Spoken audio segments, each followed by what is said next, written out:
Hi, worldies. How are you? It is your fearless traveling leader, Dana. Hope everybody is doing well. Guess what day it is, y'all? Friday the 13th, March 13th. 6 years ago, we were all caught off guard that a pandemic was upon us. Think back, where were you all when you learned about COVID? I don't even know if it had a name back then, but I just remember I was actually coming back from a business trip in Tampa Bay, Florida, with my former company on the plane, and just hearing all this chatter and news, and just wanting to get home safe and sound. And We all know what later happened and how long it lasted, and just being stuck in the house. And you know it didn't bother me much, honestly. I think back, hindsight 2020, I do wish that I got out more, that I traveled. I might have had a mask, but I wish that I probably would have taken advantage of some of these great travel deals that existed, because pretty much nobody was traveling. If anybody out there actually did travel during COVID, let me know what you did, where you went, how it was back then. But yeah, I mean, COVID definitely, and the pandemic was just, it was something. A lot of people lost their lives. A lot of people were sick, and so if any of you out there watching was impacted, my sympathies, my deepest sympathy to you and your family and your loved ones. But yeah, today is a significant day, really. Again, March 13th, Friday the 13th. And so, we still have issues with, COVID, and it hasn't been completely eradicated, but we're a lot stronger than we were 6 years ago. So just wanted to take a moment to just acknowledge what today is, and just talk to you all. But I just decided to get on camera today. It has been a little while, and just wanted to kind of share some updates with the worldies out there. I appreciate those that are tuning in and checking out my channel. And again, I'm still new to this, still don't know everything that I'm doing, but I'm trying to make an effort. I'm trying to just put one foot in front of the other and just keep it moving. So thank you for watching my videos, and just appreciate my worldies out there. So if you notice, I'm wearing a hat, and today I had checked the mail, and my test merch design had come in. So I was super happy, like, wow, to kind of see this in print, the World Affordable, aka TWA, the World Affordable. I think it's kind of awesome, the fact that the name and the acronym for the name was a former airline. Anybody out there remember TWA? Like, totally old school, but I mean, TWA, right? It was a pretty popular airline. I'm not sure exactly, if they were absorbed and by who they were absorbed by, but we don't have as many airlines as we used to have. I remember back in the day, we had Eastern Airlines. I actually used to work for Continental Airlines. I was a reservationist. So I would, when people would call in, I would say, "Hi, this is Dana, Continental Airlines." That was my phone voice. And I would help people when people would call in before the internet really took off and people could do it themselves. I think people still do call reservation lines, but you probably have to pay. But yeah, I would help families plan their vacations to Hawaii and all kind of stuff. And they would book over the phone and pay over the phone. Those were the days back then. So it was actually one of my first jobs, if not the first job I had after high school. So I did it for about a year, and I used to work in this call center right outside of Dulles Airport. And people would call, and when you would walk into work, there was like this light bulb that would sit above the clock. And it kind of lets you know how many calls were in the queue. So if you walked into work and the light was like this, kind of flashing like this, then there weren't too many calls in the queue. But if you walked in and it was going like this, then you knew it was going to be a long day, okay? And so with the airlines, seniority is a big deal. So I had Monday and Tuesday off. You weren't walking into it. You're not walking into an airline job, well, at least back then, getting weekends off. So my off days, I believe, were Monday and Tuesday, somewhere around there. It wasn't the weekend, I know that much. And but it was so cheap to travel, y'all.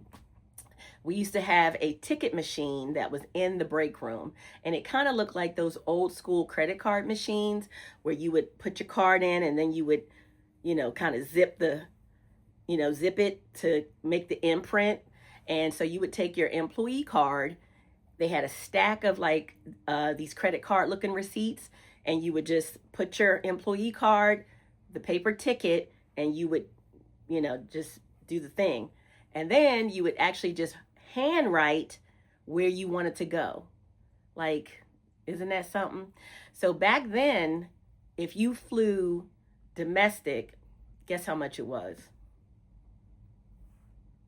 $5 each way. So $10 round trip, y'all. Can you anywhere in the continental United States? If you wanted to fly international, then it was $25 each way. So $50 round trip. Now, of course, you had to fly standby, non-rev, okay, which means you only get the seats that are left over that the paying customers did not purchase. 9 times out of 10, if you took the earlier flight or you flew on a day that most people weren't traveling, you got on your flight, But I can't tell you how cool it was to get on a plane, fly to Miami, lay out on the beach, and then fly home. Or sometimes we'd fly to New Orleans. You want some gumbo? Hop on the plane, go to New Orleans, have a bowl of gumbo, come home. To be able to use an airplane like you would a car, it was crazy. Now, the only thing about it is that back then the airlines, they didn't pay much. So I remember I had a 3-bedroom apartment, and there were 5 girls, 5 young ladies living in the apartment, because the pay was just low. So on one hand, you're able to fly the world, but on the other hand, you probably needed a part-time job. So that is kind of how my young adult travel began, was working for the airlines. I think I shared in a previous video that my travel started back when I was a little girl. I'd say 7, 8 years old when I flew to Germany because my father had received orders from the Army, and I lived in Germany. So that was my first time on an airplane when I was 6, 7 years old. And then, like I said, after high school, started working for the airline. So I have been a flyer for quite some time, and I continue to want to see the world. Again, there's 197 countries, and I've just scratched the surface. I'm going to tell you all a little bit about my last trip that I took, which was an end of a chapter trip for me because I had been laid off from my job after 28 years. And I was like, you know what? I got some free time. I'm going to get on a plane. So found a great deal. The ticket was $240 round trip, direct nonstop flight, about 4 hours. Went to Central America, El Salvador. And I don't know if you all can see my shirt, but this was a souvenir that I brought back with me. So spent, goodness gracious, 14 days in El Salvador. Loved it. Definitely thumbs up.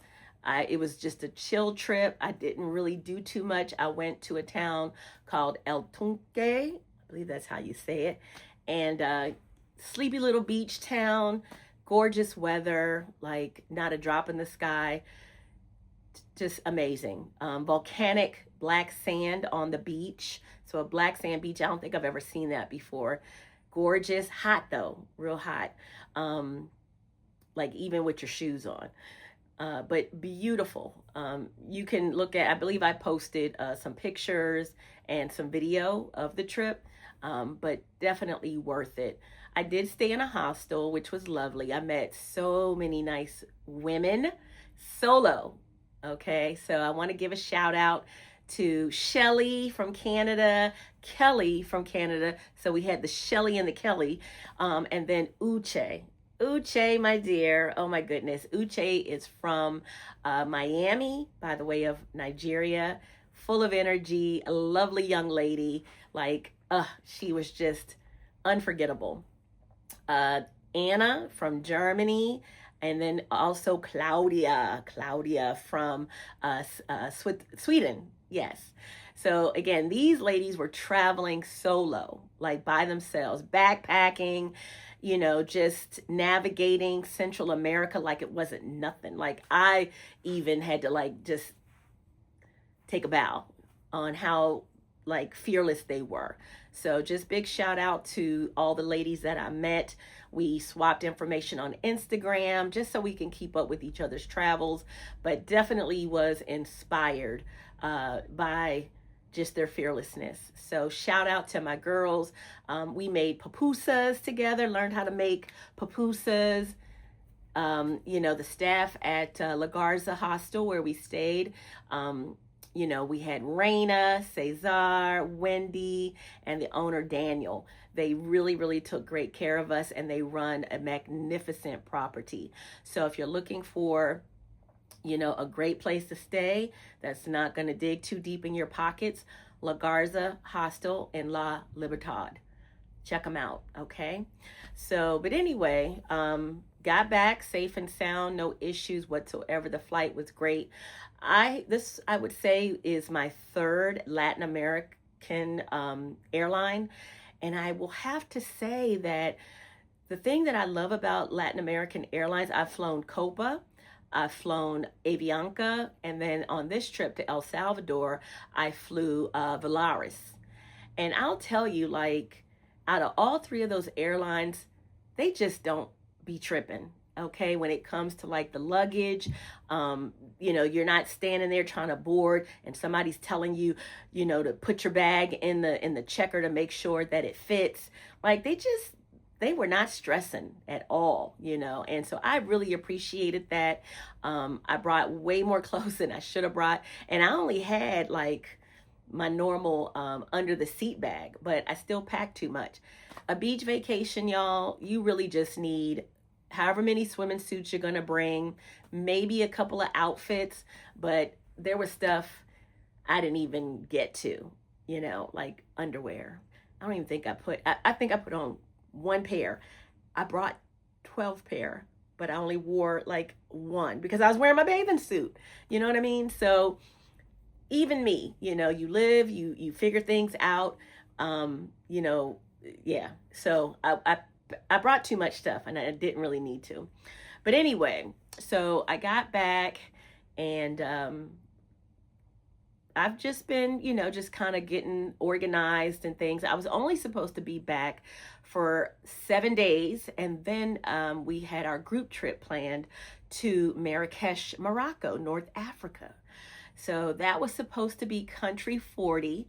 I had hoped that I'd be able to stop and go to Nicaragua or Honduras while I was in El Salvador, but it just didn't work out. You had shuttles, that would take you, drop you off, but I just couldn't work out the logistics on the days that I wanted to go, and things of that nature. And again, this was supposed to be more of a down trip.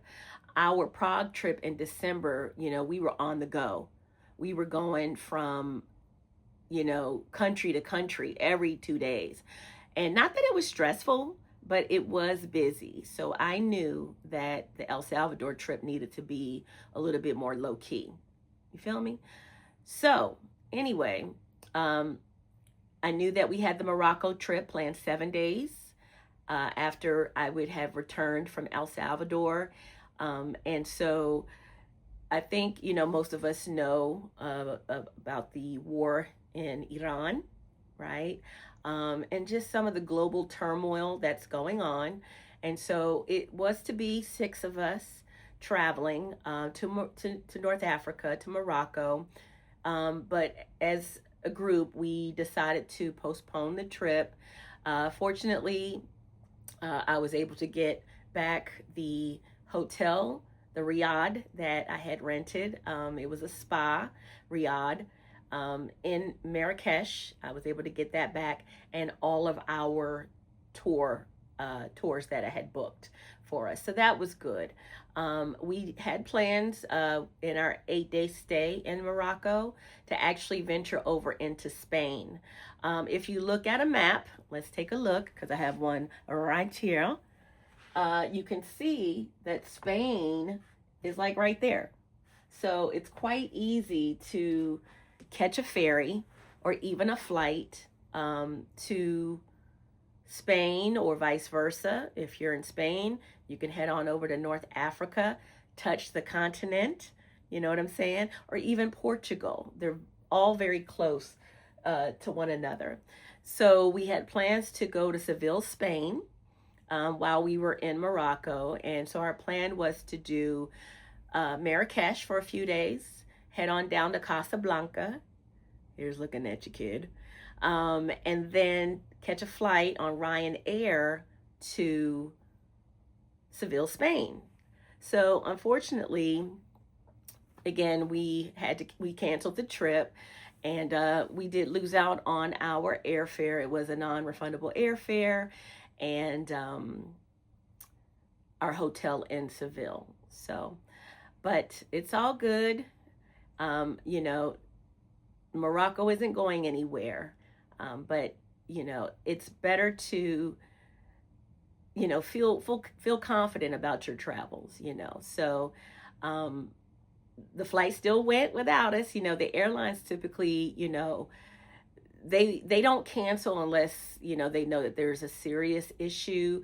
They're on top of events and things that are happening, and so the flight went on as scheduled and planned, and haven't heard any bad news, but for our level of comfortability, we opted to postpone. So that was to be my 40th country, but it is all good. So, possibly looking at going to Belize, maybe Central America. Even I just recently saw a YouTube video about Uruguay. So heading south versus heading, east. You know what I mean? So, again, this world, this globe of ours is huge. There's so many different countries and places to travel. Let me know if you still have, any travel plans for 2026, how you feel about the current events. But just let me know what you all still plan to do. I do still plan to travel, keeping my eye out again on what's happening out there, but definitely can't stay stationary for too long. So I still will be traveling in 2026. Another thing I'd like to share, folks, is that, I did share that I had been laid off, but today, folks, I went on an interview. A dear friend reached out to me and brought me in for an interview. And so, it seems like I'm a shoo-in for it, because this was an internal referral. But I'm excited, to be able to have employment once again. Actually, I had not even reached 2 months. So I'm glad I did squeak in my trip to El Salvador. Now I'm going to have to be a little bit more strategic about my continued travels. But again, I'm excited and I'm blessed that someone thought so highly of me as their manager to come and find me. So so that may change a few little things, but the world affordable is still a priority to me. I still want to be an inspiration. I want to be a source of information, a source of encouragement to people out there who want to travel. Folks, like I said, this world is magnificent. It's a beautiful creation, you know, and I believe that it belongs to all of us to see the majesty that God has created.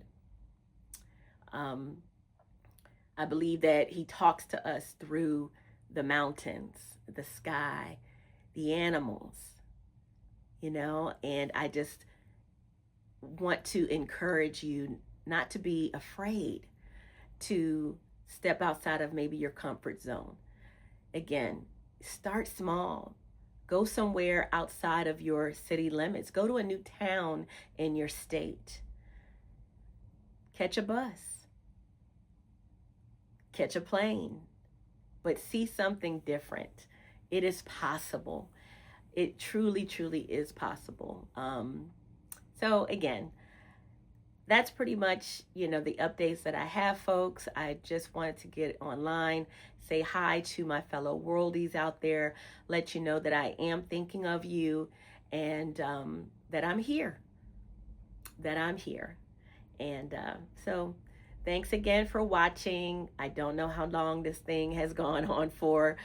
I'm still learning, y'all. Still trying to figure out the editing and the lighting and my background, which is simple. But guess what? I got some merch, okay? My test merch. So anyway, I wish you all the best, right? And I also came up with a new tagline, okay? So it is save, oh my gosh. I have it written down. I'll put it in the description. But I think it's save less, travel more, live life. It's something like that, y'all. Anyway, appreciate you. May God bless you and may He keep you. And I'll see y'all on the next episode. Don't. And you know what I was thinking? I need to create like a theme song. You know what I'm saying? Anybody out there know how to make a theme song? Or, you know, something. You know what I'm saying? Like a little scritchy scratch. Travel. Take a plane. I don't know, y'all. I'm being silly. Anyway, talk to y'all later. I'll see you later. Bye. Did you say bye?